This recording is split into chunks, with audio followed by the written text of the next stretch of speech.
Hello students, मैं S के Gupta S के जी ज्ञान ज्योति की ओर से आज आपके लिए लेकर आए हैं S K M U G semester 5 history का सिलेबस।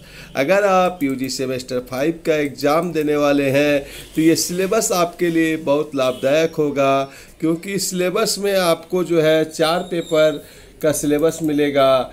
जो सेमेस्टर 5 में आपको सिद्धू कान्हू मुर्मू विश्वविद्यालय में कोर में ऑनर्स में पढ़ना है, तो वह 4 पेपर क्या है, कैसे कैसे क्वेश्चन आएंगे, ये सब जानने के लिए वीडियो के साथ बने रहिए, ताकि आपका दिमाग पहले ये जान सके कि आप पढ़ना क्या चाहते हैं। अभी तक आपने अगर वीडियो को शेयर नहीं किया है तो अपने दोस्तों को सबसे पहले शेयर कर दे, वीडियो को लाइक कर दे और चैनल को सब्सक्राइब कर ले। धन्यवाद। आइए शुरू करते हैं S K M U G semester 5 history syllabus. ठीक है, देख रहे हैं अपने स्क्रीन पर आप, ये आपका नज़र आ रहा होगा एस के एम यू। ठीक है, तो हम लोग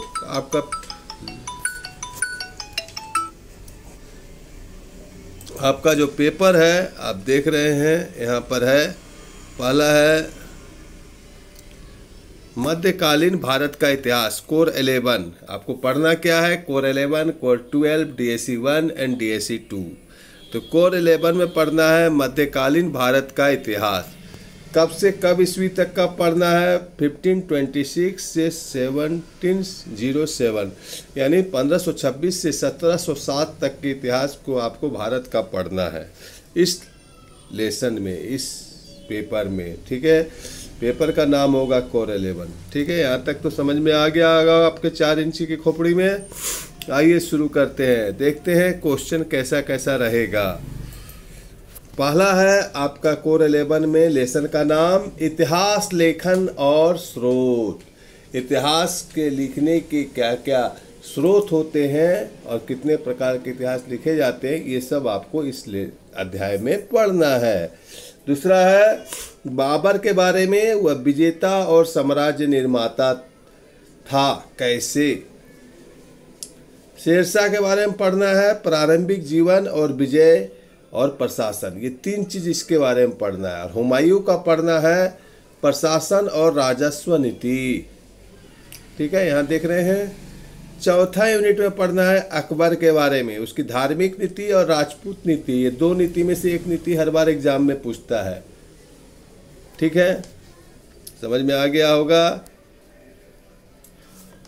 इसी में 4 का बी में पढ़ना है जहांगीर के बारे में, सी में पढ़ना है शाहजहां के बारे में। अब शाहजहां के बारे में पूरा पढ़ने की जरूरत नहीं है, क्या पढ़ना है? उत्तर पश्चिम और मध्य एशियाई नीति, उत्तराधिकार का युद्ध, यही 2 चीज़ शाहजहां के बारे में पढ़ना है आपको। आते हैं 4 का डी में पढ़ना है औरंगजेब के बारे में, दक्कन नीति और औरंगजेब का धार्मिक नीति। ये बहुत VVI है, याद रखिएगा, ये VVI है। ठीक है, उसके बाद 5 नंबर में है आपका कोर 11 में, आप अपने स्क्रीन पर देख रहे होंगे, मुगल साम्राज्य का राजस्व का सिद्धांत। ठीक है, इसमें क्या क्या पढ़ना है? 1 नंबर में पढ़ना है मनसबदारी और जागीरदारी व्यवस्था क्या था मुगल साम्राज्य के बीच। ठीक है स्टूडेंट्स, समझ में आ रहा होगा। इसके बाद आपको पढ़ना है बी नंबर में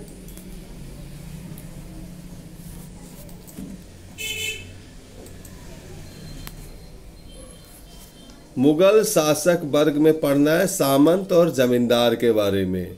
सी में पढ़ना है राजस्व प्रशासन में दहसाला प्रणाली क्या था। यहाँ तक आपको समझ में आ गया कोर 11 में क्या क्या पढ़ना है। 6 में पढ़ना है समाज और अर्थव्यवस्था। इसमें पहला 1 नंबर में पढ़ना है आपको कृषि प्रौद्योगिकी और फसल पैटर्न क्या था उस समय। ठीक है, मध्यकालीन भारत का इतिहास के समय में जो 1506 से आप 1707 तक देखें। उसके बाद इसी में बी में पढ़ना है कृषि संरचना उस समय कैसी थी, भूमि का स्वामित्व अधिकार कैसा था, राजस्व प्रणाली कैसी थी। फिर व्यापार में पढ़ना है व्यापार मार्ग और व्यापक स्वरूप में पढ़ना है बाहरी और आंतरिक क्या था, व्यापार मार्ग और व्यापार का स्वरूप कैसा था। डी में शिल्प और उद्योग के बारे में पढ़ना है। फिर 7वां जो आपका लेसन है सांस्कृतिक विकास, भाषा, साहित्य और चित्रकला, वास्तुकला, ये सब के बारे में आपको स्टूडेंट्स पढ़ना है। उसके बाद डी में आते हैं। बहुत लंबा सिलेबस है, इसलिए ध्यान से देखिए, छोटा सिलेबस नहीं है।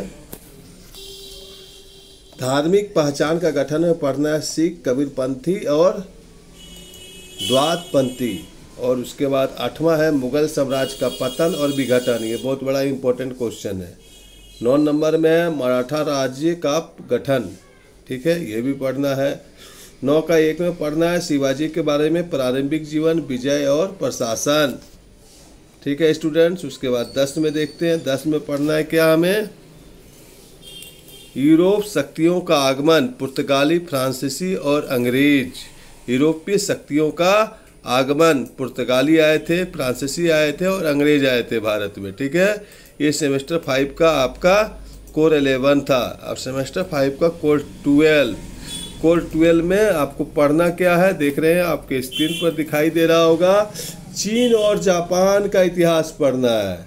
कब से, 1839 से 1949 तक का, ठीक है। यहाँ तक समझ में आ गया होगा आपको 4 इंची की खोपड़ी में।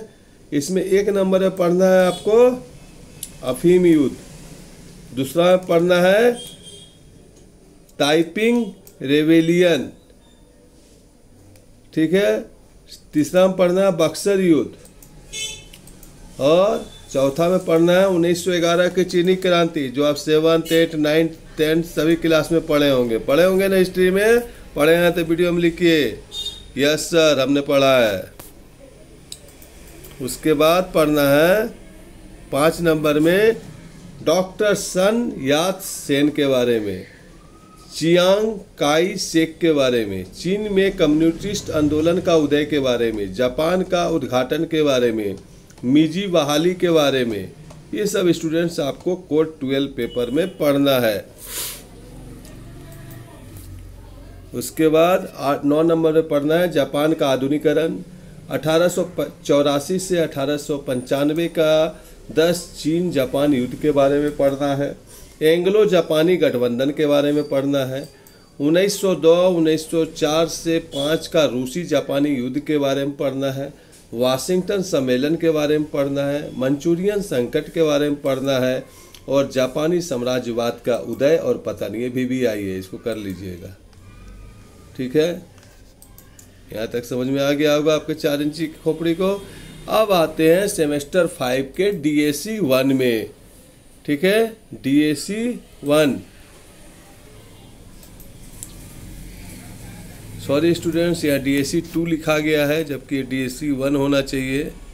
मेरा ऑपरेटर का गलती है, उसने गलत प्रिंटिंग कर दिया है, इसके लिए आप टेंशन नहीं लीजिएगा। यहाँ पर DAC 1 है। ये क्या है, DSE 1, ठीक है। DSE 1 है जिसमें आपको पढ़ना है आधुनिक भारत का इतिहास, ठीक है। यहाँ इसको काट दीजिए, ठीक है, इसको काला कर देते हैं, 1 कर देते हैं, ठीक है। DSE 1 अब साफ अब लग रहा है ना। कब से कब तक पढ़ना है, 1707 से 1857 के बारे में पढ़ना है। देखिए इसमें 1857 का सिपाही विद्रोह जरूर होगा आपका सिलेबस वहाँ में, एकदम होगा ही होगा। चलिए देखते हैं क्या है। देखिए इस लेसन में पढ़ना है आपको पहला बंगाल में ब्रिटिश का सत्ता का उदय। देखिए बंगाल में जो है ब्रिटिश सत्ता का उदय कैसे हुआ, इसके बारे में पढ़ना है। प्लासी युद्ध के बारे में, बक्सर युद्ध के बारे में और ब्रिटिश। दूसरा में पढ़ना है ब्रिटिश शासन का विस्तार, इसमें पढ़ना है आंग्ल मराठा युद्ध के बारे में, एंग्लो मैसूर संबंध, हैदर अली और टीपू सुल्तान की जीवनी और उपलब्धि पढ़ना है। कितना क्वेश्चन है एक ही लेसन में, देखिए आप। सी में पढ़ना है आंग्ल अवध संबंध के बारे में। उसके बाद डी में पढ़ना है आंग्ल सिख संबंध के बारे में, यहाँ देख रहे होंगे। रंजीत सिंह और आंग्ल सिख युद्ध के बारे में पढ़ना है। उसके बाद सिंध का विलय के बारे में पढ़ना है। ऐप में पढ़ना है एंग्लो बर्मी संबंध और एंग्लो अफगान संबंध, ये दोनों भी आई है, कर लीजिएगा, कहीं न कहीं क्वेश्चन टकरा जाएगा आपका। ईस्ट इंडिया कंपनी के अधीन प्रशासन में इसमें किसके किसके बारे में पढ़ना है, जरा देख लेते हैं हम लोग। ईस्ट इंडिया कंपनी के बारे में जो पढ़ना है, किसके किसके अधीन में प्रशासन था, तो Warren Hasting, Lord Cornwallis, Lord Wellesley के सहायक गठबंधन के बारे में पढ़ना है। और इसके बाद आपको पढ़ना है इसी में विलियम बेंटिक का सुधार पढ़ना है और लॉर्ड डलहौजी ड्रॉन्किटन ऑफ लैप्स और अन्य सुधार पढ़ना है। ठीक है। अब इस समय का आधुनिक भारत इतिहास का 4 नंबर में अर्थव्यवस्था के बारे में पढ़ना है। अर्थव्यवस्था क्या था, तो इसके अंदर पढ़ना है भू राजस्व प्रणाली और उनका प्रभाव, धन की निकासी का क्या था, विऔद्योगिकरण क्या था। ठीक है, ये सब पढ़ना है आपको। इसके बाद 5 नंबर में पढ़ना है सांस्कृतिक परिवर्तन एवं सामाजिक और धार्मिक सुधार आंदोलन। ये लेसन का नाम है। ठीक है, लेसन का नाम है सांस्कृतिक परिवर्तन और सामाजिक एवं धार्मिक आंदोलन। आधुनिक शिक्षा का उदय, ये पढ़ना है। राष्ट्रीय आंदोलन में प्रेस और भूमिका का विकास। सी में पढ़ना है सामाजिक धार्मिक पुनरुत्थानवादी सुधार आंदोलन। ब्रह्म समाज, आर्य समाज, प्रार्थना समाज और रामकृष्ण मिशन के बारे में आपको जानकारी अपने 4 इंची की खोपड़ी को देना होगा। देवबंद स्कूल और अलीगढ़ आंदोलन के बारे में आपको देना होगा। फिर 33 में देना होगा नारी मुक्ति में सुधार आंदोलन की भूमिका क्या थी। ये सब आपको पढ़ना होगा DSC 1 में। उसके बाद 6 नंबर में है 1857 का विद्रोह। ठीक है, कारण क्या था, स्वरूप क्या था, विस्तार क्या था, परिणाम क्या था और प्रभाव क्या था। देखिए कुछ भी दे सकता है, इसमें 5 क्वेश्चन है, कारण, स्वरूप, विस्तार, परिणाम और प्रभाव। 5 कर लीजिएगा, कुछ भी दे देगा। काहे कि 2-3 साल से सेमेस्टर 5 का एग्जाम हुआ नहीं है कोरोना के वजह से।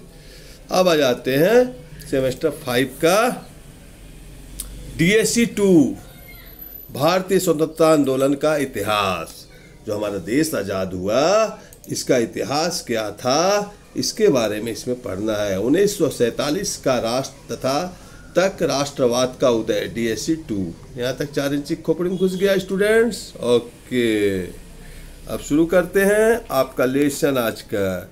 1 नंबर में क्या पढ़ना है, भारतीय राष्ट्रवाद का इतिहास लेखन। दूसरा में क्या पढ़ना है, भारत में राष्ट्रवाद के उदय के 2 कारण।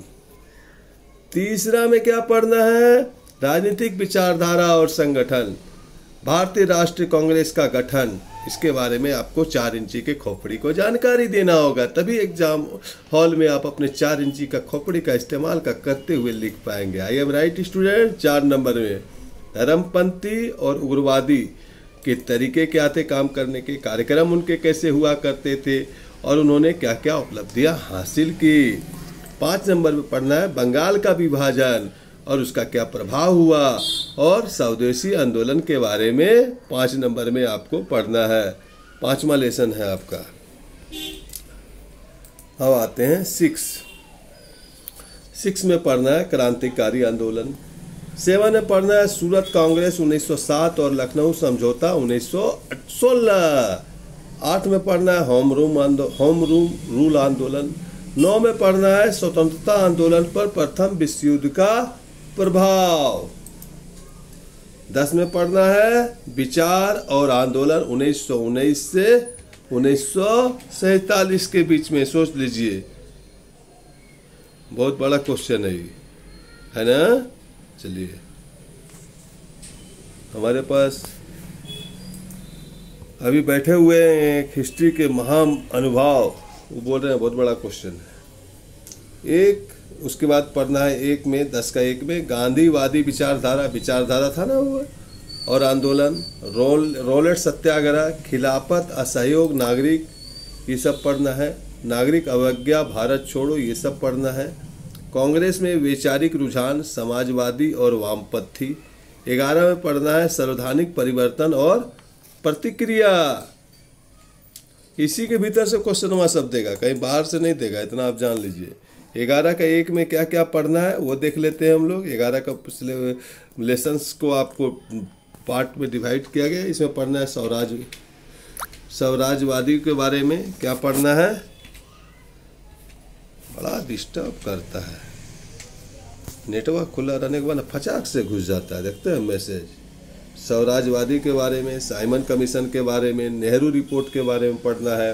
बी में पढ़ना है ग्लोमेस सम्मेलन, गांधी इरिवियन समझौता, सांप्रदायिक पुरस्कार। सी में पढ़ना है कांग्रेस मंत्रियों की कार्यप्रणाली, क्रिप्स मिशन, विवेल योजना, कैबिनेट मिशन। ये सब आप 8, 9, 10 में पढ़े हैं और उस समय अपना खोपड़ी लगाए होंगे तो आपके दिमाग में होगा। 12 में पढ़ना है भारतीय राष्ट्रीय सेना, तेलंगाना आंदोलन, नौसेना विद्रोह। 13 में पढ़ना है निचली जाति का आंदोलन। 14 में पढ़ना है सांप्रदायिक राजनीति और विभाजन। उसके बाद 14 के सांप्रदायिक राजनीति और विभाजन के अंदर क्या क्या पढ़ना है। प्रारंभिक सांप्रदायिक चेतना का उदय, पाकिस्तान की मांग क्या थी, और विभाजन और स्वतंत्रता, ये सब के बारे में आपको पढ़ना है। तो स्टूडेंट्स, ये था आपका SKMU हिस्ट्री यूजी सेमेस्टर 5 का कोर 11, 12 एंड DSC 1-2 का सिलेबस। अगर इसका आप नोट्स अपने मोबाइल पर PDF के रूप में चाहते हैं प्रत्येक लेसन के बारे में, तो कंप्लीट नोट्स आपको SKG ज्ञान ज्योति में मिलेगी। नोट्स पाने के लिए देखिए अभी आपके स्क्रीन पर नंबर आ रहा है, ठीक है। अगर स्क्रीन पर नंबर नहीं आ रहा है तो स्क्रीन के इस वीडियो के डिस्क्रिप्शन बॉक्स में जाइए, वहां पर SKG ज्ञान ज्योति का कंप्लीट एड्रेस दिया गया है, जहां पर आप फोन करके व्हाट्सएप करके 24 आवर्स कभी भी नोट्स के लिए डिमांड कर सकते हैं और नोट्स मांग सकते हैं। बहुत ही सटीक शब्दों में, सरल शब्दों में नोट्स को बनाया गया है।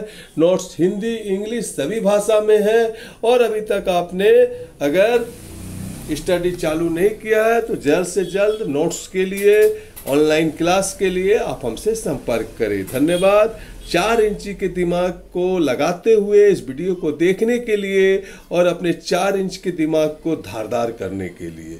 वीडियो अच्छा लगा तो तुरंत जाइए, नीचे शेयर का बटन आ रहा है, अपने 10 दोस्तों को शेयर करना ना भूलें। और अगर आप हमें कुछ कंट्रीब्यूट करना चाहते हैं, कुछ सहयोग करना चाहते हैं, तो नीचे थैंक्स का आ रहा है, थैंक्स करके आप कुछ हमें कंट्रीब्यूट कर सकते हैं, कुछ सहयोग कर सकते हैं। धन्यवाद।